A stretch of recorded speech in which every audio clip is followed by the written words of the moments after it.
Halo teman-teman Primer English, hari ini kita kedatangan seorang teman dari Universitas Siliwangi ya. Ya. Ini universitas dari Tasikmalaya ya. Halo Kang Ya, Rikrik. hai.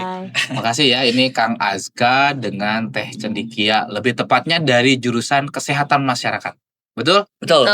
Oke, makasih ya udah jauh-jauh. Kita akan ngobrol-ngobrol ke depan nih mengenai program yang istilahnya sudah kalian jalankan ya. Oke, sebelumnya mungkin boleh perkenalan dulu ya. Cendikia sama Azka ini lagi sibuk apa, jurusan boleh sekali lagi, dan semester apa, dan seterusnya. Silakan. Ladies first. Boleh. Hmm, Halo semuanya, aku Cendekia Nurul Fortuna dari Universitas Siliwangi, jurusan Kesehatan Masyarakat. Sekarang semester 4. Oke, siap. Ya, halo Kang Rikrik dan juga wargi Garut atau wargi Jawa Barat gitu ya yang menonton. Kenalin, nama aku Azka Haidar, biasa dipanggil Azka. Mahasiswa Kesehatan Masyarakat di Universitas Siliwangi semester 4 dan mungkin kesibukan insya Allah ya masih menjabat sebagai duta genre di Kabupaten Garut dan juga di Jawa Barat yang pada tahun ini akan lanjut gitu ya menuju tingkat nasional. Mohon doanya. Oke. Pertanyaan pertama mungkin dari jurusannya terlebih dahulu ya. Kesehatan masyarakat ini apa? Apa yang membedakan dengan jurusan yang lainnya di Tasik? Ya, berbicara tentang kesehatan masyarakat sebetulnya menjadi salah satu prodi atau memang pendidikan yang bagi saya pribadi penting banget, Kang. Karena kita melihat bahwasannya paradigma kesehatan khususnya di masyarakat Indonesia itu masih berbasis pengobatan dan juga rehabilitasi pemulihan. Nah, kesehatan masyarakat hadir untuk menjawab gap tersebut. Gimana caranya masyarakat Indonesia khususnya di Tasikmalaya itu mampu yang artinya tuh mempromotifkan dan mempreventifkan. Jadi bisa menjaga hidup sehatnya sebelum sakit gitu. Nah, itu dimulai dari bagaimana sih mereka tuh memahami cara mencegah penyakit sebelum diobati atau bahkan si penyakit itu datang gitu. Pencegahan berarti Pencegahan. ya. Ada samanya dengan dokter nggak jurusannya? Ya. Kalau prinsip dokter itu memang ke klinis atau kurasi ya, kuratif. Jadi memang dokter di sini upaya kesehatannya itu masih bersifat individu ya. Oke. Ya. Masih pasien. Jadi nunggu pasien baru diobati gitu kan.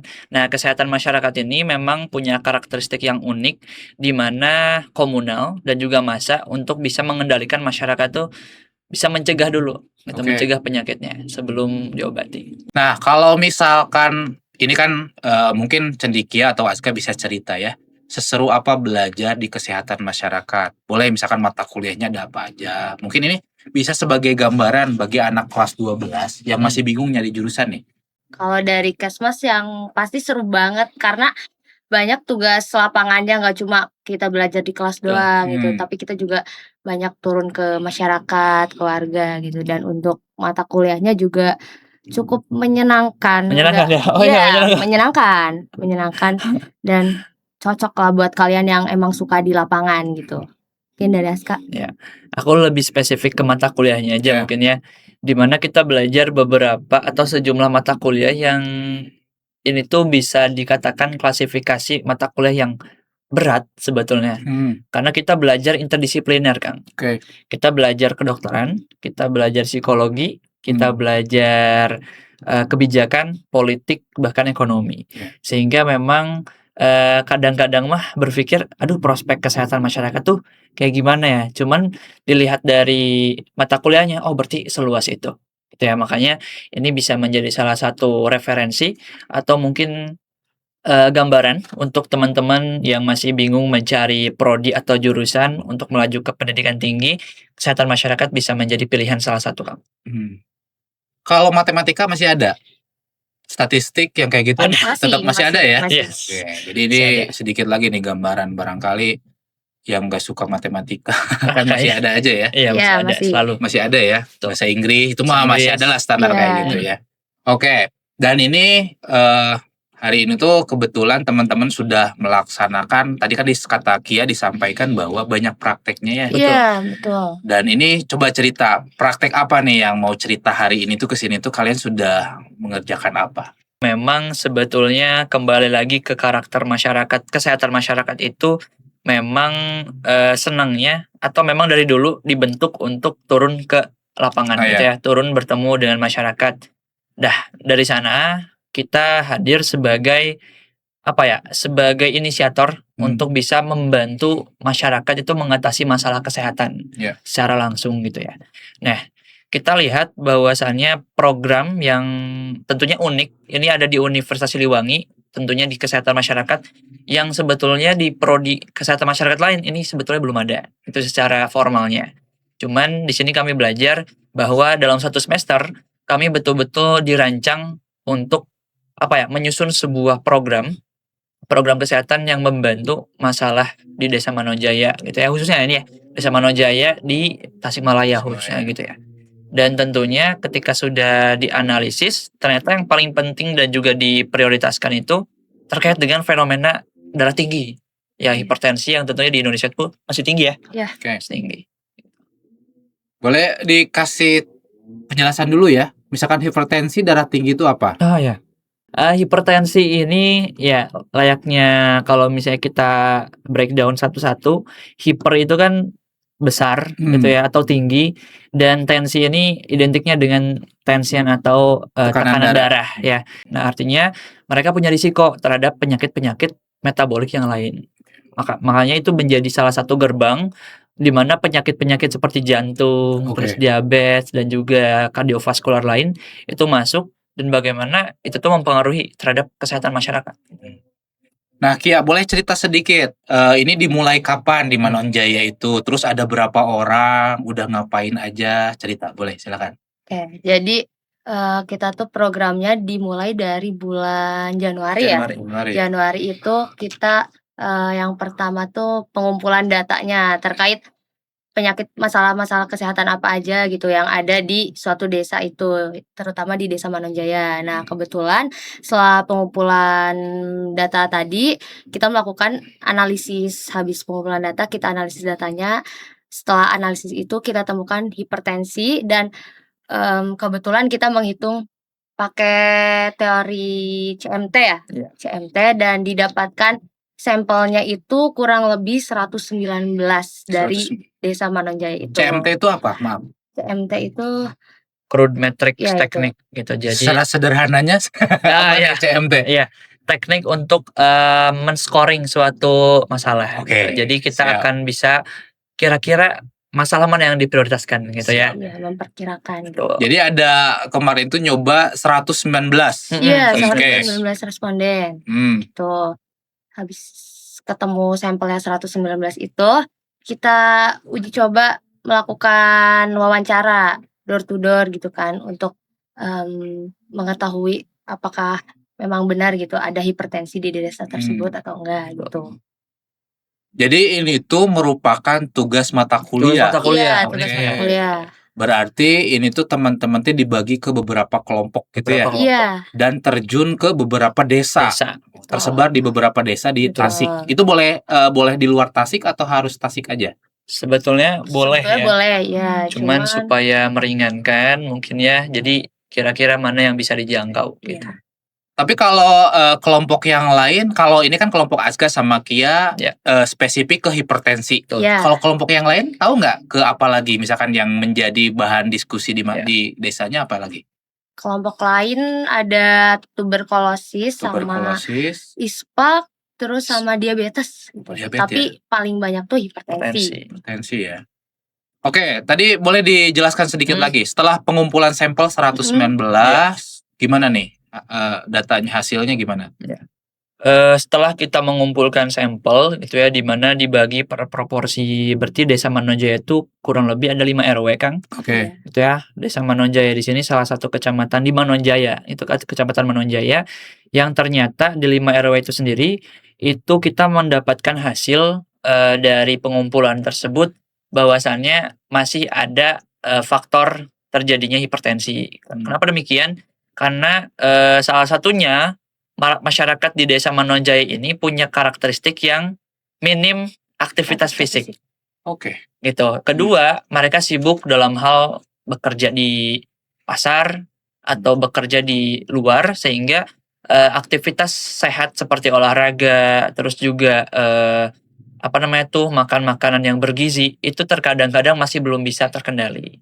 Itu akhirnya dari sana kami bisa bukan berasumsi sih, kami bisa mendiagnosa sendiri bahwasannya masyarakat di Manoj Jaya punya risiko yang tinggi terhadap hipertensi gitu.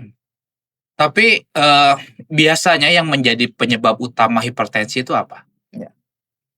Banyak sekali ya. Kalau misalnya kita ambil salah satu, hipertensi itu 90% orang di Indonesia itu pasti punya risiko hipertensi, termasuk kita, gitu ya.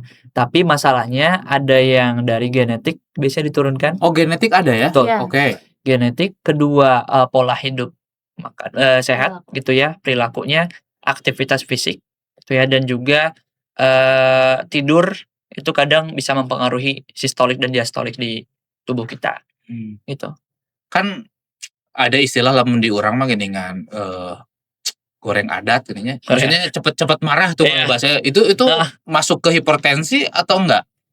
Atau itu hanya istilahnya di masyarakat umum aja padahal mah bukan ngaruh ke hipertensi atau gimana? Bisa menjadi salah satunya. Iya, bisa menjadi salah satu. Iya, Kalau ada orang tuh cepet marah geuningannya. Iya, temperamental gitu. Nah, temperamental itu termasuk hipertensi atau bukan? Iya. Kalau di psikologi kesehatan itu kita belajar yang namanya burst emotion ya. Jadi di dalam 90 detik tertentu, di 90 detik di mana kita mendapatkan stimulasi yang membuat kita marah, memang di 90 detik itu kita punya suatu emosi yang menggebu-gebu gitu ya. Cuman apakah punya faktor yang sama kuatnya juga dengan kejadian hipertensi? Belum tentu. Cuman kalau misalnya ditunjang dengan aktivitas fisik yang minim, terus juga olahraga yang kurang, terus ada perilaku merokok, itu mungkin bisa saja. Jadi mempengaruhi lebih besar gitu. Nah, ini kan tadi udah dibilangin ya sama Azga sama Kia bahwa ini tuh dibagi ke beberapa kelompok gitu ya. Iya.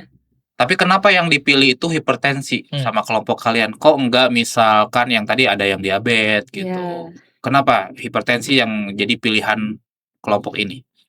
Kalau dari kelompok kita, kenapa hipertensi? Karena ya tadi kita udah minta datanya gitu kan ke puskesmas. Ya, dan kita udah dapat tuh 10 data masalah kesehatan tertinggi di desa. Ada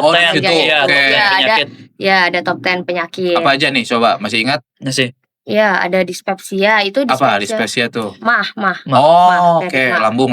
Ya, terus mahasiswa ini biasa.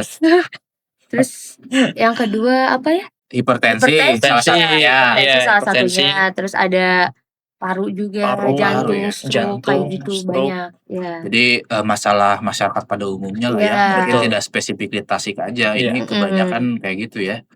Oke. Nah, ketika melihat top 10 itu sebetulnya peringkat pertama tuh dispepsia. Iya. Dispepsia tuh maaf tadi yang perut ya.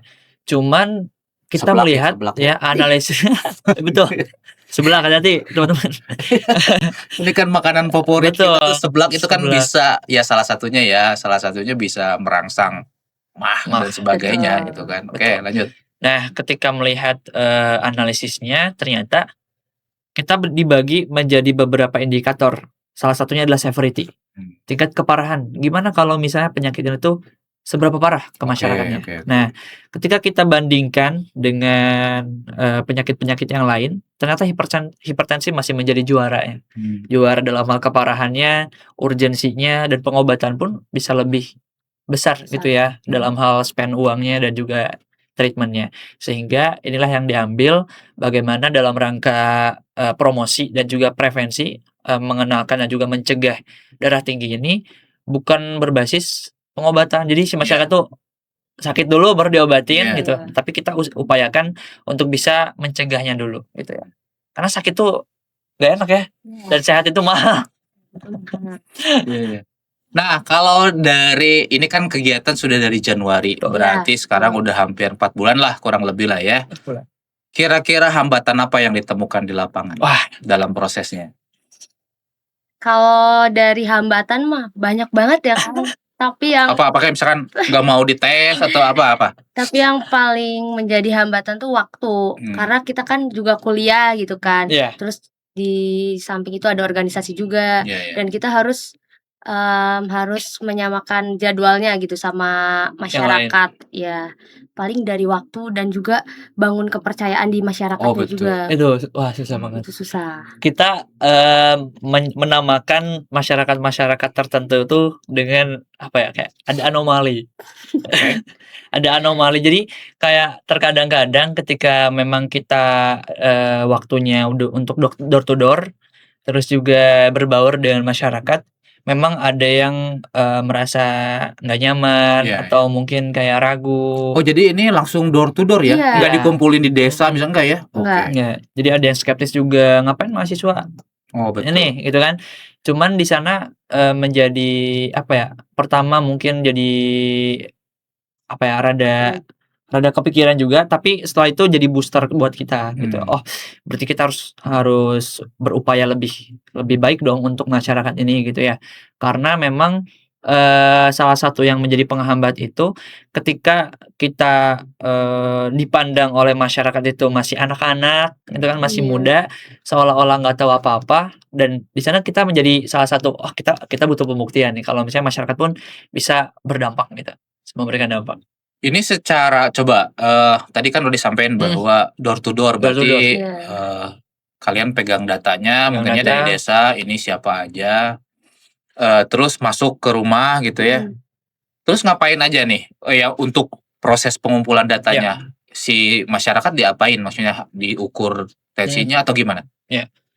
Pertama, kita merancang dulu instrumen penelitian, salah satunya untuk bisa mengukur data. Di sini kan melakukan salah satu teknik yaitu observasi dan wawancara. Pertama mungkin observasi ke salah satu pusat kesehatan masyarakat di Manonjaya, Puskesmas Manonjaya.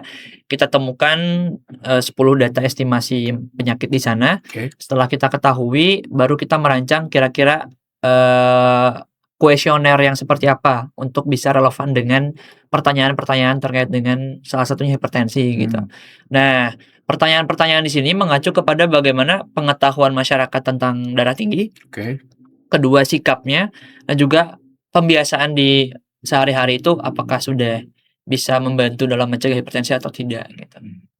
Sehingga dari sana ditemukan, oh ternyata ketika diolah ada risiko nih, oh ada beberapa yang tidak juga gitu. Sehingga bisa diakumulasikan, setelah terakumulasi kita bisa menentukan gitu ya program yang seperti apa yang relevan dengan Yang masyarakat. pencegahan tadi Betul. ya. Iya. Terus gimana respon masyarakat setelah istilahnya kita udah data nih Pak, gini penyampaiannya.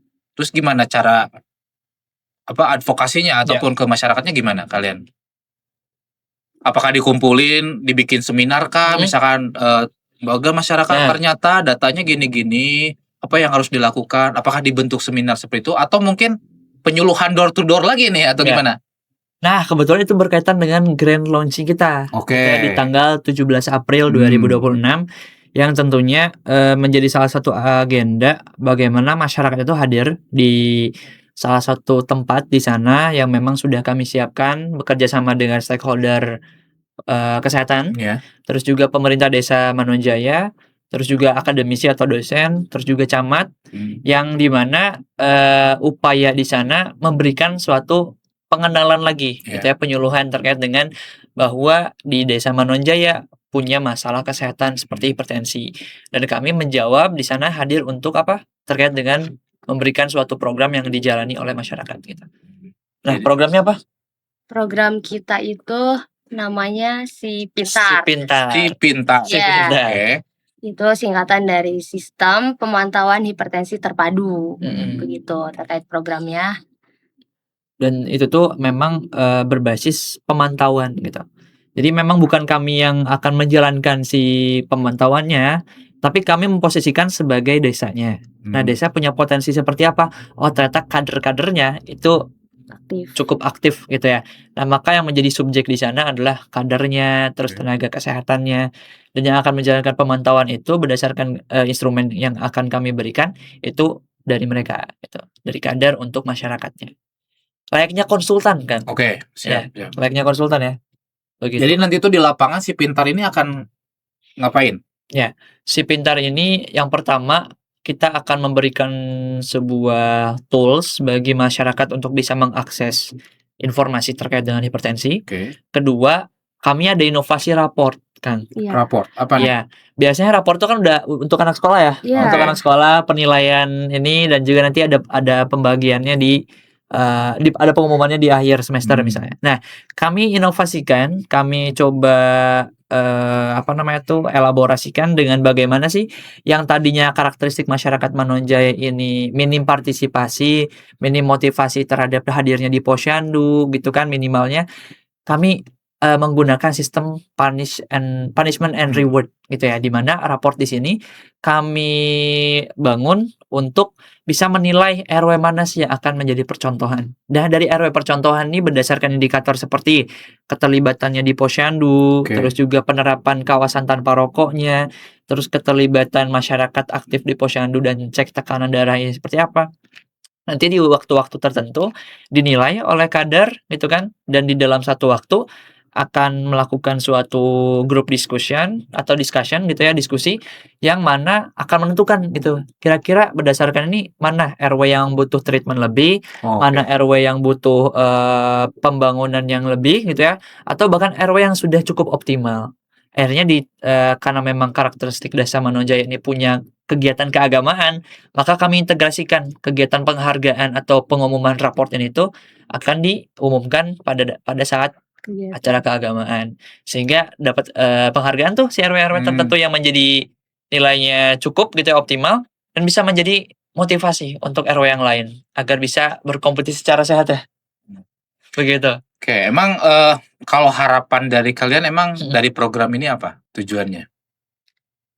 Yang pasti programnya berdampak buat masyarakat gitu. Jadi bukan cuma program terus nanti tugas kita selesai, programnya juga selesai, Bubar tapi gitu kan. dampaknya juga berkelanjutan di masyarakat gitu. Terus yang kedua, memang tadi yang awalnya paradigma masyarakat itu terkait dengan kesehatan tuh masih mengobati dan mengobati. Kami ingin coba bahwa sehat itu sangat-sangat menjadi privilege gitu ya bagi masyarakat untuk bisa produktif. Nah, maka dari itu yang ingin kami tingkatkan harapannya terkait dengan bagaimana sih willingness mereka untuk bisa menjaga sehat itu gitu. Mulai dari pengetahuannya, setelah pengetahuan meningkat ke sikapnya, dalam jangka panjangnya mungkin ada perubahan perilaku. Mungkin bisa dijelaskan sedikit lagi Kang terkait hipertensi itu sendiri ya. Ini kan kebanyakan orang mungkin berpikir hipertensi itu gara-gara makanannya. Iya. Kebanyakan kan kayak gitu ya. Coba mungkin Azga sama Kia bisa dikasih penjelasan sedikit lagi gimana cara pencegahan supaya masyarakat ini tidak kena hipertensi. Kalau buat pencegahannya banyak sebetulnya gitu ya, bisa dimulai dari perilaku kita sendiri, misalnya kayak makan makanan yang bergizi gitu, dan juga gak lupa ada aktivitas fisiknya juga gitu biar seimbang. Mungkin dari Aska? Dari teori H.L. Bloom, jadi ada salah satu bukan pendiri ya, lebih ke salah satu ahli kesehatan masyarakat, namanya Hendrik L. Bloom. Dia menjadi salah satu teorinya selalu diterapkan di kesehatan masyarakat. Jadi di dalam satu penyakit tertentu ada 4 kurang lebih setidaknya hal-hal yang mempengaruhi derajat kesehatan masyarakat. Pertama, perilaku. Kedua, lingkungan. Ketiga, herediter atau gen. Dan juga yang keempat adalah Yankes atau pelayanan kesehatan.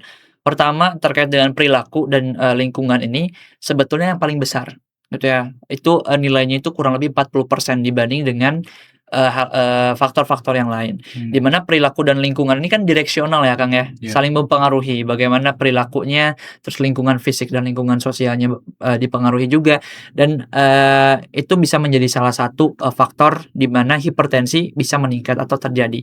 Nah, lebih spesifiknya Kementerian Kesehatan dan juga melalui programnya Gerakan Masyarakat Sehat atau Germas ya, Germas itu sudah mengusung program intervensi terkait dengan masalah metabolik seperti hipertensi. Dengan apa? Dengan cerdik ya.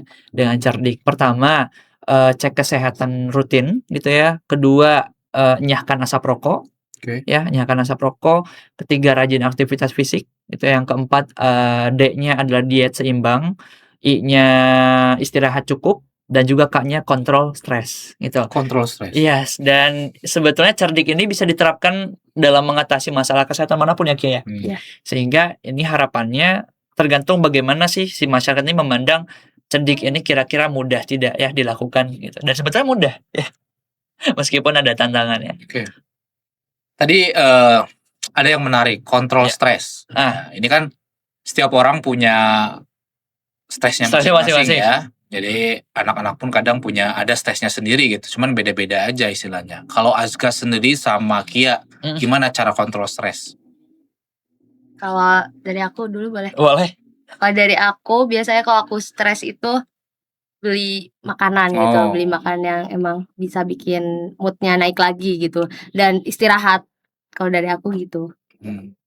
Dari aku karena memang stres ini kan dipengaruhi sama tekanan ya, sama stresor atau misalnya pressure dari luar.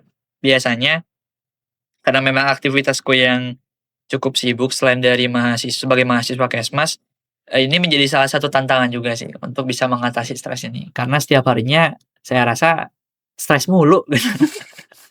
Stres mulu. Tapi belajar dari bagaimana mengelola kesehatan mental, salah satunya adalah melalui teknik coping mechanism.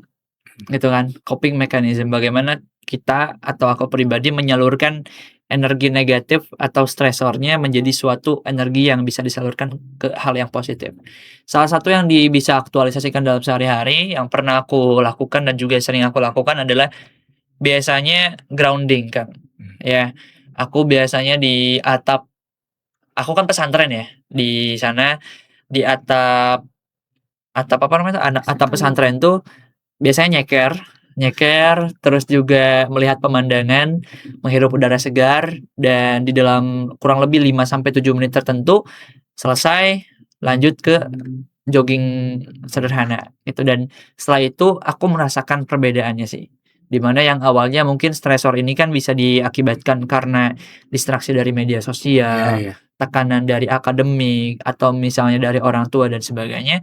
Sehingga bagaimana kita bisa fokus dulu terhadap diri. Setelah itu bisa kita kendalikan kembali, kita bisa masuk lagi untuk mengelola stresnya dan mengatasi masalah atau tugas yang kita berikan gitu. Kita diberikan gitu. Kayak gitu sih. Nah, selanjutnya ini kan masih tentang hipertensi. Itu adalah tadi udah disampaikan gimana caranya kita dapat asupan makanan yang bergizi ya. Iya. Tapi ini ada sangkut pautnya dengan kehidupan di masyarakat kita gitu ya. Kan polemiknya itu adalah jangankan untuk makanan yang bergizi, makan aja susah. Iya. Ini kan banyaklah cerita kayak gitu ya.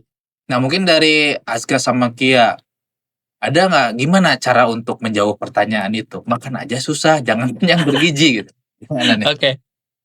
Sebetulnya makanan bergizi itu banyak ya Kang, dan Oh, nggak harus Nggak mahal. mahal. nggak harus yang mahal gitu. Jadi kalau emang kita ada niatnya dan ada usahanya pasti bisa aja gitu buat mengakses makanan bergizi itu. Cuma itu kembali lagi ke pribadi masing-masingnya gitu. Betul. Aku mau memperkuat statementnya dari Kia. Jadi kita kan belajar ekonomi ya kan. Iya. Ekonomi itu menurut Akang tentang apa? Kemarin tuh ada baca buku, saya minjem tuh buku juga, buku yang lagi rame lah. Prinsipil ekonomi. Itu saya minjem juga ya. Dan sebelum juga saya sempat diskusi dengan anak akuntan juga bahwa ekonomi itu ternyata bukan masalah inflasi, keuangan dan segala macam ya, tapi tentang perilaku manusia kan. Ya, oke. Gimana? Nah, ekonomi itu kan memang betul sekali ya behavior manusia, dan tentunya manusia atau masyarakat Indonesia sendiri kan menghadapi yang namanya scars ya. Menghadapi yang namanya keterbatasan, di mana punya keinginan yang unlimited, tapi dengan resource-nya yang sangat limited. Nah, lahirlah keterbatasan gitu. Nah, sebetulnya ekonomi itu kan tentang pilihan ya, tentang pilihan hidup, pilihan dalam sehari-hari, bangun tidur mau buka HP dulu atau cuci muka dulu. Nah, kalau relevansinya dengan makanan yang bergizi, itu berdasarkan data yang aku dapat gitu ya, 70% masyarakat di Indonesia itu bisa mengakses makanan bergizi dengan murah, tapi belum membiasakan makanan bergizi itu sendiri. Akhirnya kan itu berbicaranya tentang perilaku manusianya, tentang pilihannya. Ketika punya uang 10.000, itu antara mau milih seblak atau makanan yang mungkin lebih sehat, gitu kan. Tapi memang, terkait dengan perilaku manusia ini sendiri dalam hal pilihan, kadang-kadang ada yang kira-kira mana sih benefit yang mungkin aku akan lebih dapat gitu. Misalnya entah dari karena seblak produktivitasnya meningkat, kita kan nggak tahu ya. Cuman kan di situ lahirlah ada yang bias gitu kan, bias-bias subjektif seperti memvalidasi bahwa makan seblak itu sehat atau menambah produktivitas. Dan itu yang menjadi batasan-batasan yang perlu kita terapkan, sehingga sebetulnya makanan bergizi ini sangat-sangat bisa diakses oleh masyarakat. Berdasarkan apa? Kearifan lokal. Betul. Bukan tentang, yang mahal gitu kan, bukan tentang yang jauh-jauh, tapi di sekitar kita itu selalu ada gitu. Cuman bagaimana dalam hal produksinya, dalam hal distribusinya, dan dalam hal daya belinya, masyarakat itu mampu, mau, dan juga tahu gitu ya. Gitu. Dan tidak menutup kemungkinan mungkin ya, membuat sebuah inovasi ini dari, baik itu mahasiswa ataupun masyarakat, menciptakan sebuah inovasi, seblak yang bernutrisi. Iya. Tidak menutup Tidak Tidak menutup menutup kemungkinan. kemungkinan. Ini kan, istilahnya kombinasi antara supply and demand tadi Iya, ya. supply and demand. Masyarakat kan seneng nih seblak nih Iya. gitu, tapi gimana caranya ini tuh tidak akan menjadi masalah di lambung. Tadi apa istilahnya, sorry? Dispepsia. Ya gitu, itu kan, misalkan tetap masyarakatnya seneng nih ya seblak, tapi nutrisinya bisa ada di situ dan murah juga. Ini saya sering dengar juga ada satu makanan di masyarakat yang murah itu tempe dan tahu. Tempe tahu. Oh, iya. Ya, coba kasih ini deh, kasih mungkin ada penjelasan tersendiri gimana tempe dan tahu Oke. dari Kebetulan Aska Kesmas. sering makan tempe Oh iya, tahu. aku sering makan ya.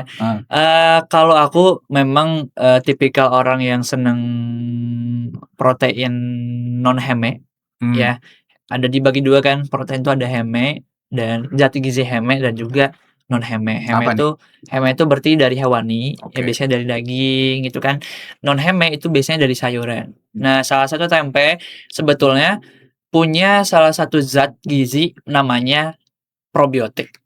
Dan probiotik dan ini tuh sangat membantu dalam hal pencernaan gitu juga, terus dalam hal zat pengatur keseimbangan dalam tubuh, sehingga menjadi penting gitu bagaimana si masyarakat ini atau aku pribadi itu, bisa apa ya, tubuh ini kalau kata dokter Gia tuh, apa, negara kesatuan republik sel, katanya kan. Bagaimana sel-sel kita dalam tubuh kita itu terpenuhi ininya zat gizinya gitu, sehingga dalam zat gizinya terpenuhi, produktivitas pun meningkat gitu kan. Input, proses, hingga output itu menghasilkan sesuatu yang mungkin jadi baik gitu dalam sehari-harinya.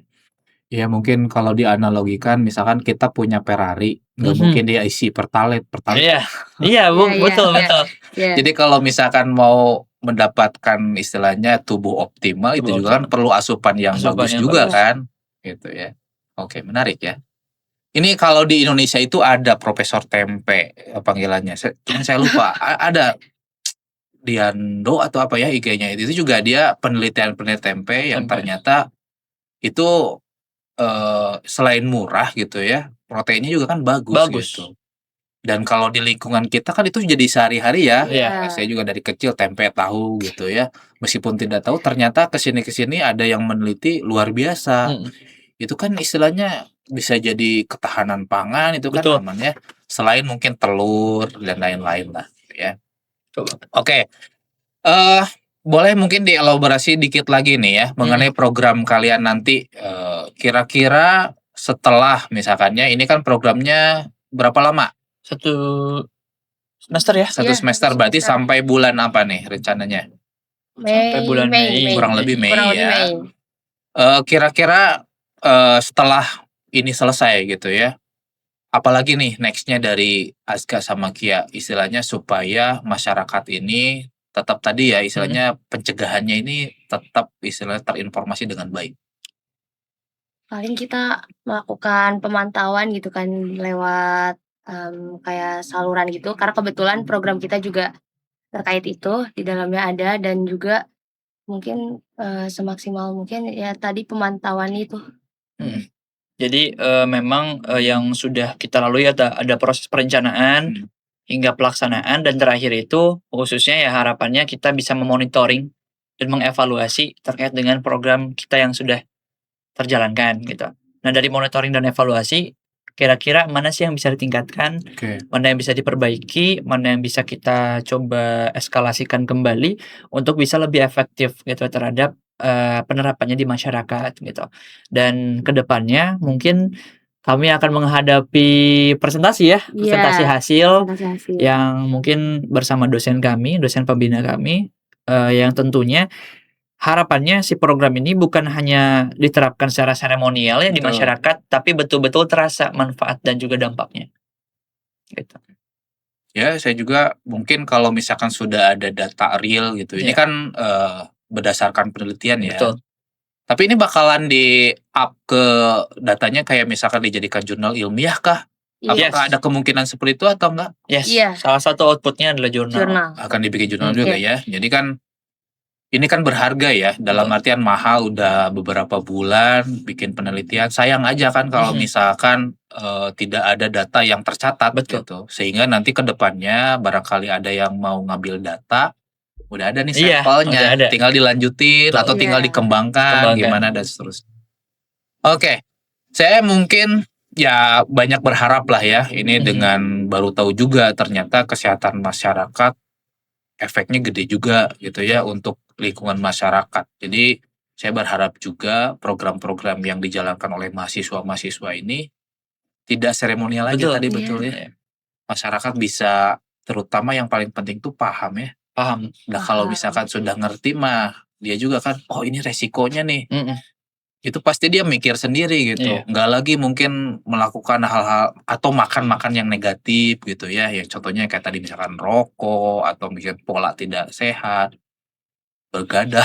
Begadang. Iya, begadang. Ini nih biasanya kesatuan paket anak muda Iya. itu begadang. Paket Iya, itu udah paketan. sepaket. Paket rata-rata tuh karena saya ngalamin sendiri juga waktu muda kok identiknya tuh dengan begadang Iya, ya. Jadi begadang. kumanya kalau nggak gadang tuh nggak keren.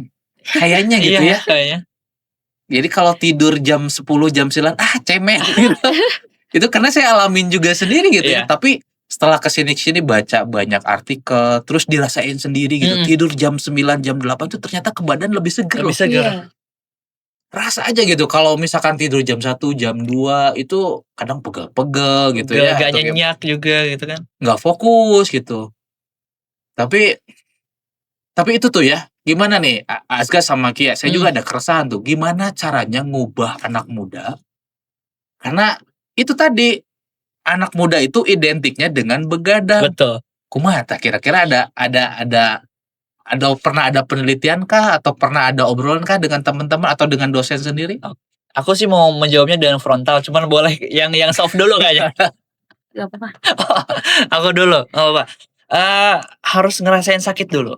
Oke. Ya anak muda tuh identiknya mungkin ya remaja juga pemuda itu kan identiknya dengan labilitasnya yang tinggi, terus rasa penasarannya yang besar juga, terus mungkin dalam hal eksplorasi pengen lebih mengeksplor sesuatu gitu ya. Nah dari sana kan muncullah kepribadian atau mentalitas yang merasa bahwasannya begadang ini menjadi salah satu rutinitas yang harus gitu ya untuk pemuda dalam hal mungkin dalam melakukan sesuatu gitu pengennya begadang. Cuman aku juga remaja, aku juga pemuda, jadi setelah sakit itu baru terasa, oh ternyata gini ya dampak dari begadang tuh. Makanya kalau menurut aku ya secara jitunya harus sakit dulu gitu ya. Sila kapok. Iya, sila kapok lah gitu. Begitu. Kalau Oke. dari ya. Kalau dari aku sama juga, emang kita tuh harus merasakan sakit dulu baru emang terasa gitu kayak, oh ternyata bisa akibatin ini gitu ya gitu. Kalau belum sakit emang kayak terus-terusan gitu, nggak lihat waktu. Emang harus sakit dulu.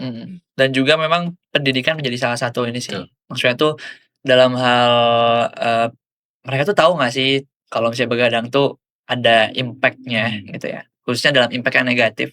Tahu nggak sih kalau misalnya begadang itu meningkatkan misalnya kortisol di darah gitu ya, akhirnya mempengaruhi risiko terhadap terjadi hipertensi juga gitu. Dan itu yang harus kita deliver ke pemuda gitu. Nah, karakteristiknya menjadi salah satu tantangan juga. Kan pemuda ini, aku pribadi dan juga Kia dan juga teman-teman, itu kan punya karakter yang kalau misalnya diceramahin, pakai edukasi yang satu arah, itu kan gak nyenengin ya. malah jenuh, ngantuk gitu. Makanya ini cara mendelivernya, seni untuk mendeliver message-nya pun jadi salah satu Tantangan ya. tantangan bagi stakeholder atau misalnya tenaga kesehatan. Sosial media nih, sekarang kan sosial media sudah menjadi sebuah istilahnya apa ya, keseharian lah ya, Keseharian. sudah melekat dengan kita gitu ya. Ada ini nggak kira-kira ada tools ya, misalkan sosial media ini bisa menjadikan sebuah alat untuk mendeliver tadi yang pesan-pesan pencegahan Betul. kesehatan. Gimana nih? Ada yang pernah melakukan itu lewat sosial media kah? Iya, ini juga menjadi salah satu bentuk bagaimana sih seseorang atau misalnya anak muda sendiri bisa berkontribusi, Ya. itu kan. Kadang-kadang mah anak muda itu ya user-nya ya hanya sebatas konsumen, itu mengkonsum konten-konten saja, tapi tidak memandang bahwa di sisi lain ada peran loh di sana. Gitu ya, khususnya dalam hal mahasiswa Kesmas, mahasiswa kedokteran, mungkin dokter sendiri sudah banyak yang menjadi influencer di media sosial yang ternyata itu menjadi tanda, itu menjadi salah satu tanda bahwasannya kita bisa berkontribusi dalam hal memberikan sesuatu komunikasi, informasi dan juga edukasi yang tentunya bermanfaat itu di dalam media sosial. Karena hampir masyarakat di seluruh Indonesia punya media sosial. Iya. Tapi tentang bagaimana sih kita berperan di dalamnya sehingga meminimalisir konten-konten yang tidak bermutu, tidak bernilai diganti dengan konten-konten yang mungkin lebih sehat gitu, lebih positif. Ya, setuju. Jadi ya lebar ya, saya juga Lebar. sering-sering sayang gitu kalau misalkan hanya sosial media ini dijadikan hiburan doang Hiburan gitu. saja. Bolehlah hiburan, tapi jangan kebanyakan juga gitu. Kadang kadarnya gitu ya. Frekuensi ininya jam ya durasi main Kan medianya. kayaknya keren kalau misalkan obrolan di sosial media kita ya secara keseluruhan itu misalkan tentang pengetahuan teknologi, misal tentang pengetahuan kesadaran masyarakat akan kesehatan. Jadi setiap anak scroll tuh yang muncul itu bahaya penyakit kan gitu. Jadi bukan hanya ya mohon maaf ya, bukan berarti yang misalkan yang negatif, misalkan yang joget-joget, bukan berarti kita tidak melarang, enggak ya. Itu karena itu menjadi ranah pribadi sebenarnya. Cuman kan keren aja gitu, misalkan setiap scroll itu bukan yang joget-joget, bukan yang drama-drama, enggak, tapi yang muncul tuh manfaat tempe misalkan. Itu kan keren ya. Iya. Ada di lingkungan masyarakat kita, murah, terus masyarakat itu teredukasi secara tidak langsung. Iya, betul gitu. banget. Kan keren gitu kalau saya ngelihatnya. Jadi anak-anak muda tuh, tahu nggak sih bahaya begadang tuh apa misalkan gitu ya? Misalkan, atau misalkan ini dari kelompok kami sudah melakukan penelitian di desa A hipertensi. Caranya gimana gitu? Cara pencegahan yang murah gimana misalkan? Itu kan keren kalau kata saya gitu obrolannya. Kalau misalkan saya berharap sih nanti kedepannya sosial media itu kayak gitu. Iya. Amin lah ya. Mudah-mudahan ya. Tapi Kang tahu nggak sih hoax terbesar di dunia ini itu dalam sektor apa? Oke, apa nih? Kesehatan. Ya, Kesehatan ini paling ya? banyak ya. Makanya menjadi apa ya? Menjadi bilah bermata dua. Kalau kesehatan ini bisa dideliver secara luas di dalam sosial media, tapi juga harus ada justifikasi dan validasinya. Oh benar ya, berdasarkan karena bahaya juga sumbernya. Bahaya juga kalau misalnya hanya sekedar informasi dampaknya ini tapi tidak ada rujukannya. Mana sih emang benar gitu, ada buktinya gitu. Oh, makanya kemarin itu banyak yang self diagnose itu ya. Iya, makanya Jadi, itu salah saya satunya. itu ternyata Stres saya. ADHD misalnya. saya terindikasi penyakit A gitu, padahal dia cari Google, bukan dari para ahli Dari ahli. nanya. Bener ya. Jadi ya ini juga ya teman-teman ya, istilahnya bahaya nih kalau misalkan hanya self diagnose gitu. Yang paling gampang itu ya ke ahlinya nanya. Saya tuh stres atau enggak, kurang gizi atau enggak gitu ya. Iya gitu. Terus kan kita udah harus katanya ya, juga saya dengar dari beberapa podcast gitu, katanya kita harus mulai menormalisasi pergi ke psikiater tuh nggak apa-apa. Ya. Iya. Bener. Benar. Aku pribadi ngedukung. Kan banyak yang negatif ya. Oh ternyata gila misalnya. padahal mah kan enggak ya. Iya. Justru kita nyari solusi ke sana. Nyari solusi. Bisa jadi self diagnose. Kalau yang ahli kan udah tahu gitunya, kalau misalkan apa sih yang terjadi di tubuh kita itu gitu. Oke. Di Kesmas pun Kang sebetulnya ya apa ya, bukan tradisi sih, lebih ke budaya memandang bahwa mental illness ini adalah yang berkaitan dengan jiwa, dengan roh, dengan logika mistika, gitu ya. Akhirnya treatment-treatment yang dilakukan itu seolah-olah berasumsi atau memandang salah satu masyarakat atau individu yang punya gangguan mental itu gila atau gimana gitu kan. Sebetulnya layaknya kita demam dalam fisik gitu, pasti ada juga kondisi di mana mental pun merasa demam dan itu yang sebetulnya treatment-nya harus kita kita luruskan gitu, bahwa, ke psikiater tuh nggak apa-apa, terus juga, dalam hal apa namanya itu tadi coping mechanism dan juga, apa teknik-teknik stres itu sebetulnya itu obatnya gitu loh, ya gitu. Siap. Oke, Kang, 2 pertanyaan tapi pertanyaan pertama simpel banget. Mungkin kita kita peringkas saja jadi satu pertanyaan yang padat. Boleh. Buku yang recommended yang mungkin Kang Rikrik pernah baca dan tentunya ini relevan dengan kondisi atau mungkin akan membantu mahasiswa, anak muda di luar sana untuk bisa meningkatkan self improvement nih. Buku ya? Iya. Sebenarnya kalau buku banyak ya, karena kadang dengan buku satu dengan yang dua temanya hampir mirip gitu ya. Self improvement ya. Mungkin jangan yang mungkin bisa yang lebih menarik aja ya saya, karena self improvement banyak sih. Ya salah satunya mungkin bisa Atomic Habits itu bagus gitu ya, Psychology of Money. Kemudian yang yang lagi hot sekarang, Principle Economy gitu ya. Itu ya tadi saya bilang bahwa saya pinjam tuh buku teh ya dari teman komunitas, minjam. Itu bukunya bagus secara penyampaian gitu ya, nggak banyak teori, banyak gambar, terus banyak poin-poin pentingnya, kayak anak nongkrong itu juga bagus gitu ya. Kita mulai dari yang menyenangkan, mungkin dari ini aja deh, kalau saya boleh Laskar Pelangi deh, novel. Laskar Pelangi. Atau filmnya juga boleh. Itu juga karena di sana itu ya kalau misalkan teman-teman itu kan agak tebel ya, Laskar Pelangi itu Andrea Hirata itu agak tebel. Tapi dari sana itu ada hiburan, ada apa ya istilahnya, oh pendidikan tuh kayak gini, terus seseorang yang memperjuangkan pendidikan tuh gimana sih gitu. Kok ada ternyata ya yang di luar kita kan alhamdulillah sejahtera lah gitu ya. Ada loh di sisi lain ternyata masih pendidikannya terbatas tapi bisa loh gitu. Mungkin salah satunya itu Laskar Pelangi deh yang istilahnya nggak terlalu berat gitu. Itu kan ada hiburannya, ada. Kalaupun misalkan teman-teman istilahnya belum bisa baca, bisa nonton. Laskar Pelangi udah ada filmnya tuh, ya di streaming atau di mana lah. Dari Kia ada pertanyaan? Kalau dari aku mungkin terkait program Kang, karena kan Akang juga pasti udah pernah gitu melakukan program-program. Bahkan primary English itu kan program ya, suatu program awalnya. Gimana gitu biar program kita itu di masyarakat luas sana bisa diterima, bahkan apa ya, si masyarakat itu bisa percaya gitu ke kita, dan gimana khususnya dalam isu kesehatan gitu, masyarakat bisa lebih melek sama masa-masa kesehatan yang sekarang ini gitu, Kang. Tadi sempat kita ngobrol banyak ya. Saya sih berharap semakin banyak orang yang berkompeten tuh ngomong. Ya, ngomong aja gitu. Saya cuman kendalanya tuh gini. Rata-rata orang yang berkompeten itu pertama dia sibuk.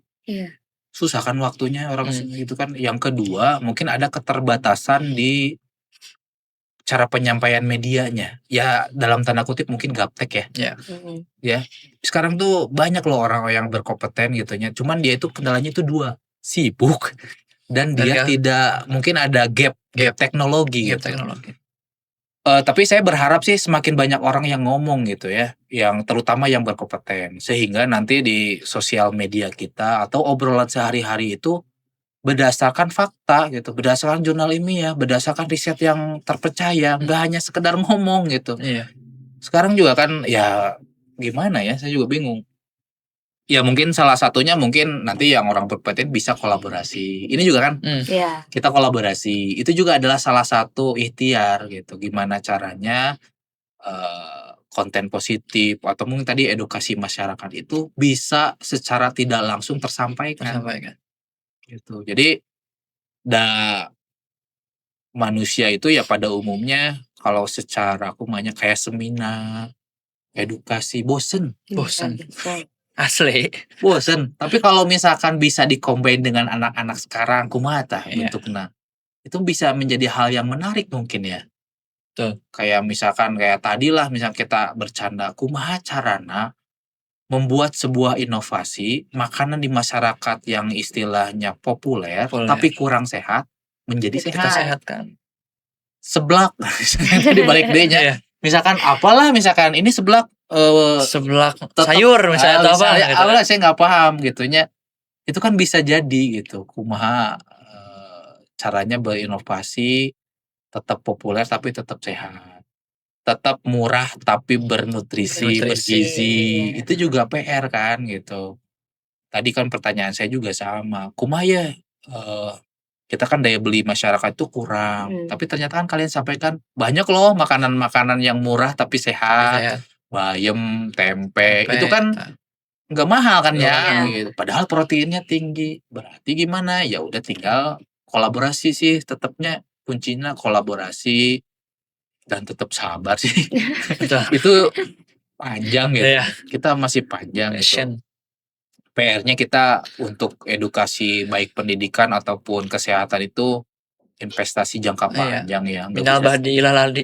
Nah, nggak bisa setahun 2 tahun deh kayaknya kita kumaha cara terus gitunya kita teh harus sabar. Ini loh ibu-ibu bahwa hal yang kayak gitu tuh negatif. Ini ke teman-teman mahasiswa, mahasiswi juga kita kumaha ya tong gadang wae. Kumaha ya misalkan boleh gadang sesekali kata Bung Roma Irama juga untuk hal yang positif. Ada artinya. Gitu ada artinya. Itu kan juga PR-nya. Tapi saya percaya deh suatu hari nanti kita bisa. Tinggal kita ya tadi ya mungkin ya jauh-jauhkeun mungkin kita bisa berkontribusi banyak ya udah kita ke diri sendiri aja dulu gitu. Fokus ke diri sendiri, ngembangin apa yang bisa kita kembangin, fokus. Yang kedua ya tidak merugikan orang lain. Coba kalau semua orang melakukan itu, bakal bisa, ya gitu mungkin ya. Harapannya Kang untuk khususnya mahasiswa-mahasiswi yang punya project atau misalnya program yang kaitannya dengan masyarakat ingin membawa sebuah kebermanfaatan, khususnya kami juga gitu ya. Apa harapan dari masyarakat sendiri yang mungkin diwakilkan oleh Akang gitu?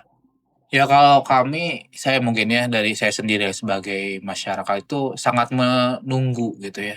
Menunggu istilahnya rekan-rekan mahasiswa gitu supaya berbaur juga ke masyarakat gitu. Kan kemarin itu ya mohon maaf ya ada beberapa artikel yang menyampaikan kan kebanyakan KKN ya.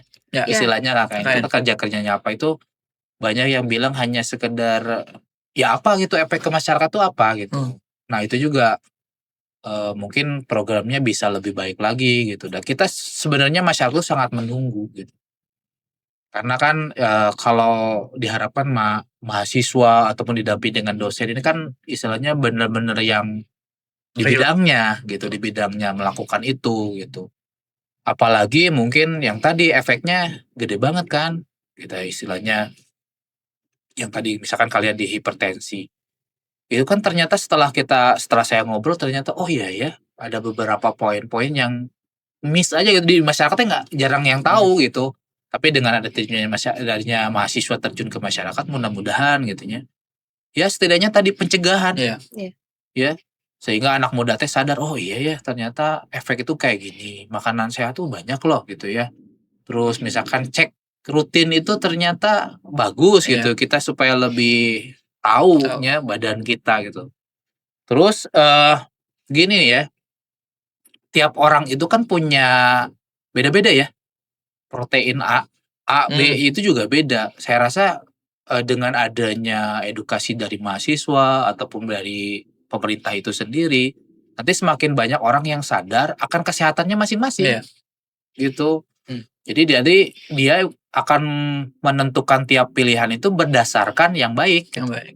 Misalkan antara minuman A, B, C. Kalau udah teredukasi dengan baik kan, dia pilih yang bagus Iya. untuk badan saya apa nih Betul. misalkan. Iya.